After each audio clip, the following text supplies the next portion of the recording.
அஸ்ஸலாமு அலைக்கும் வரஹ்மத்துல்லாஹி வபரகாத்துஹ். அன்பான சகோதர சகோதரிகளே, இஸ்லாம் வன்முறையை போதிக்கிறது என்று பலர் நினைக்கிறார்கள். ஆனால் அதே இஸ்லாம் ஒரு நிரபராதி உயிரை கொல்வது முழு மனித குலத்தை கொல்வதற்கு சமம் என்று அறிவிக்கிறது. அப்படியானால் உண்மையில் இஸ்லாம் என்ன போதிக்கிறது? உலகில் பலரின் மனதில் இஸ்லாமை பற்றிய தவறான எண்ணத்தை உருவாக்கியது சில சம்பவங்கள் மட்டுமே. ஆனால் ஒரு மதத்தை உண்மையாக புரிந்து கொள்ள வேண்டும் என்றால் அதன் நூல் என்ன சொல்கிறது, அதன் நபி எப்படி வாழ்ந்தார்கள், அதன் வரலாறு என்ன காட்டுகிறது என்பதையே பார்க்க வேண்டும். இஸ்லாமின் அடிப்படை சிந்தனையை குர்ஆன் மிகத் தெளிவாக அறிவிக்கிறது. அல்லாஹ் கூறுகிறான், லா இக்ராஹ ஃபித்தீனி கத் தபய்யன ருஷ்து மினல் கய்யி. மதத்தில் எந்த கட்டாயமும் இல்லை, நேர்வழி தவறான வழியிலிருந்து தெளிவாக பிரிக்கப்பட்டுவிட்டது. இந்த ஒரு வசனமே நம்பிக்கை என்பது கட்டாயத்தில் அல்ல, புரிதலில் உருவாகும் என்பதை தெளிவுபடுத்துகிறது.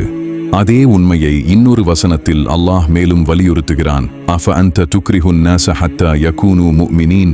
நீங்கள் மக்களை கட்டாயப்படுத்தி முக்மின்களாக ஆக்கப் போகிறீர்களா?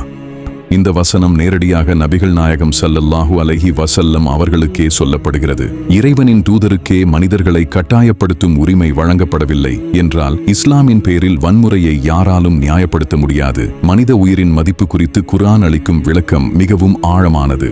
அல்லாஹ் கூறுகிறான், மன் கதல நஃப்ஸன் பிகைரி நஃப்ஸின் அவ் ஃபஸாதின் ஃபில் அர்த் ஃபகஅன்னமா கதலன் நாஸ ஜமீஅன். ஒரு நிரபராதி உயிரை கொன்றவன் முழு மனித குலத்தையே கொன்றவனைப் போன்றவன். ஒரு உயிரின் மதிப்பை முழு மனித குலத்துடன் ஒப்பிடும் அளவுக்கு இஸ்லாம் மனித உயிரை உயர்வாக பார்க்கிறது. உயிரை காக்கும் மதமே இஸ்லாம், உயிரை அழிப்பது அல்ல. போர் குறித்து குர்ஆனில் உள்ள வசனங்களும் முழுமையாக புரிந்து கொள்ளப்பட வேண்டும். அல்லாஹ் கூறுகிறான், வகாதிலு ஃபீ சபீலில்லாஹி அல்லதீன யுகாதிலூனகும் வலா தஅதது இன்னல்லாஹ லா யுஹிப்புல் முஅ்ததீன். உங்களை எதிர்த்து போராடுகிறவர்களை எதிர்த்து போராடுங்கள், ஆனால் அத்துமீறாதீர்கள். அல்லாஹ் அத்துமீறுபவர்களை விரும்ப மாட்டான். இந்த வசனம் போரை ஆரம்பிக்கச் சொல்லவில்லை, தற்காப்புக்காக மட்டுமே அனுமதிக்கிறது. அதிலும் கூட எல்லை மீறக்கூடாது என்று தெளிவாக கூறுகிறது. அதனால் பெண்கள், குழந்தைகள், முதியவர்கள், வழிபாட்டு இடங்கள், பயிர்கள் எதையும் அழிக்கக்கூடாது என்ற ஒழுக்கம் உருவானது. இந்த கொள்கையை நபிகள் நாயகம் ஸல்லல்லாஹு அலைஹி வஸல்லம் அவர்களின் வாழ்க்கை முழுமையாக வெளிப்படுத்தியது. அவர்கள் கூறினார்கள், யஸ்ஸிரு வலா துஅஸ்ஸிரு வபஷ்ஷிரு வலா துனஃபிரு. எளிதாக்குங்கள், கடினப்படுத்தாதீர்கள், மகிழ்ச்சி அளியுங்கள், வெறுக்க வைக்காதீர்கள். இஸ்லாமியின் அழைப்பு மனிதர்களை தள்ளுவதற்காக அல்ல, அருகில் வரச் செய்வதற்காக. மேலும் நபிகள் நாயகம் ஸல்லல்லாஹு அலைஹி வஸல்லம் கூறினார்கள், அர் ராஹிமூன் யர்ஹமுஹுமுர் ரஹ்மன். கருணை காட்டுபவர்களுக்கு அர் ரஹ்மான் கருணை காட்டுவான். கருணை என்பது இஸ்லாமின் மையப் பண்பாக இங்கே வெளிப்படுகிறது.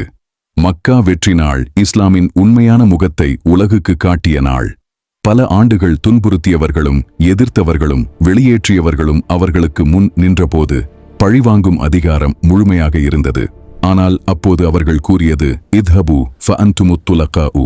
போங்கள், நீங்கள் அனைவரும் விடுதலையானவர்கள். அந்த ஒரு வாக்கியம் வெற்றியின் நேரத்திலும் மன்னிப்பை தேர்வு செய்த இஸ்லாமின் ஒழுக்கத்தை உலகிற்கு காட்டியது. உலகின் மிகப்பெரிய முஸ்லிம் மக்கள் தொகை கொண்ட இந்தோனேசியாவில் இஸ்லாம் இராணுவத்தால் பரவவில்லை. அங்கே வாள் செல்லவில்லை, நேர்மையே சென்றது. அதுவே இஸ்லாமை மக்களின் இதயங்களுக்கு கொண்டு சென்றது. கோபம் மற்றும் வன்முறையை மார்க்கமாக கருதும் எண்ணத்துக்கு நபிகள் நாயகம் ஸல்லல்லாஹு அலைஹி வஸல்லம் மிகத் தெளிவான பதிலை வழங்கினார்கள். லைஸ ஷதீது பிஸ்ஸுராஅத்தி இன்னம ஷதீது அல்லதி யம்லிகு நஃப்ஸஹு இன்தல் கதப். பலவான் என்பது பிறரை வீழ்த்துபவன் அல்ல, கோபத்தின் நேரத்தில் தன்னை அடக்குபவனே உண்மையான பலவான். உண்மையான வலிமை என்பது வெளிப்புற ஆற்றலில் அல்ல, கோபத்தின் நேரத்தில் தன்னை கட்டுப்படுத்துவதில்தான் இருக்கிறது. இறுதியாக அல்லாஹ் நபிகள் நாயகம் ஸல்லல்லாஹு அலைஹி வஸல்லம் பற்றி கூறுகிறான், வமா அர்ஸல்நாக இல்லா ரஹ்மத்தன் லில் ஆலமீன். உம்மை உலகங்களுக்கு கருணையாகவே அனுப்பினோம். உலகங்களுக்கு கருணையாக அனுப்பப்பட்ட நபியின் மார்க்கம் உலகத்திற்கு அச்சமாக இருக்க முடியாது. இஸ்லாம் வாள் கொண்டு இதயங்களை வெல்லவில்லை, உண்மை, கருணை, நீதி கொண்டு மனித மனங்களில் இடம் பிடித்தது. அல்லாஹ்வே, எங்கள் இதயங்களில் புரிதலை வளர்த்து கோபத்தினிடத்தில் கருணையை நிரப்பி உண்மையை உணரும் அறிவையும் அதை நடைமுறைப்படுத்தும் நெஞ்சையும் எங்களுக்கு அருள்வாயாக.